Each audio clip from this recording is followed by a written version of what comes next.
खेलकुद एउटा यस्तो यात्रा हो जहाँ आशाको दियो सधैँ बलिरहन्छ, तर कहिलेकाहीँ त्यो दियो अचानक निभ्दा मनमा पीडाको अँध्यारो छाउँछ।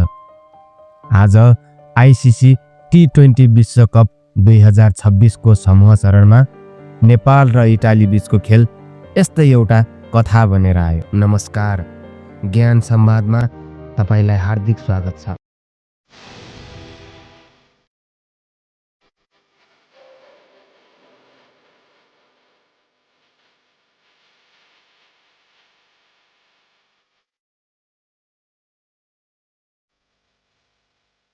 क्रिकेट यो केवल ब्याट र बलको टक्कर होइन, यो आत्मविश्वास र शङ्का बीचको युद्ध हो। मुम्बईको वानखेडे स्टेडियम जहाँ ठुला ठुला सपनाहरू साकार हुन्छन्, तर आज नेपाली क्रिकेटको सपना इटालीको अप्रत्याशित प्रदर्शनसँगै धुमिल भयो। यो केवल एउटा हार मात्र थिएन, यस पछाडि लुकेका छन् कैयौं यथार्थहरू, कैयौं प्रश्नहरू। टस जितेर बोलिङ रोज्ने इटालीको निर्णय नेपालका लागि एकदमै घातक साबित भयो। नेपाली ब्याटिङ आज सुरुवातदेखि नै झरमरायो। नेपालको पारी 19.3 ओभरमा मात्र 123 रनमा सीमित भयो। यो स्कोरले वानखेडे जस्तो ब्याटिङ पिचमा कडा प्रतिस्पर्धा दिन सक्ने आधार एकदमै कम थियो।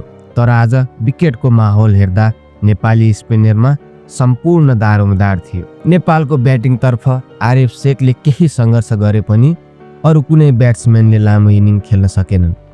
इटालीका क्रिस्टियन कालुगामागे र बेन मानेन्टीको सटिक बोलिङ सामु नेपाली ब्याट्सम्यानहरू निरीह देखिए। यो स्कोरले मात्र खेलको एक पाटो देखाउँछ। यसको गहिराइमा लुकेका छन् नेपालको क्रिकेट संरचनाका कैयौं चुनौतीहरू। यो हारको पछाडि केवल खेलाडीको प्रदर्शन मात्र छैन, यसमा जोडिएका छन् नेपालको क्रिकेट विकासका आधारभूत समस्याहरू। नेपालसँग अहिले पनि अन्तर्राष्ट्रिय स्तरको एउटा पनि राम्रो स्टेडियम छैन, प्रशिक्षणका लागि पर्याप्त सुविधा छैन, खेलाडीहरूले घरेलु लिग खेल्नका लागि पनि सङ्घर्ष गर्नुपर्छ। के पर्याप्त अभ्यास र सुविधा बिना विश्वस्तरीय प्रदर्शनको अपेक्षा गर्नु न्यायोचित छ? जब घरेलु लिग बलियो हुँदैन, नयाँ प्रतिभाहरू कसरी आउँछन्? घरेलु लिग बलियो नै हुँदैन भने तब नयाँ प्रतिभाहरू कसरी आउँछन्? विश्वकप जस्तो ठुलो मञ्चमा, त्यो पनि विदेशी भूमिमा, अनुभवी टिमहरूसँग प्रतिस्पर्धा गर्दा नेपालको खेलाडीहरूमाथि मानसिक दबाव कति हुन्छ? अघिल्लो खेलमा इङ्ल्यान्डसँग 4 रनले हार्दा पनि त्यो दबाव स्पष्ट देखिएको थियो। इटाली जस्ता एसोसिएट राष्ट्रसङ्घको यो हारले के देखाउँछ भने नेपालले अझै पनि अन्तर्राष्ट्रिय स्तरमा अनुभवको कमीका कारण दबावपूर्ण स्थितिमा धैर्यता गुमाउँछ। यो हारको कथामा इटालीको उदयले नयाँ सन्देश दिएको छ।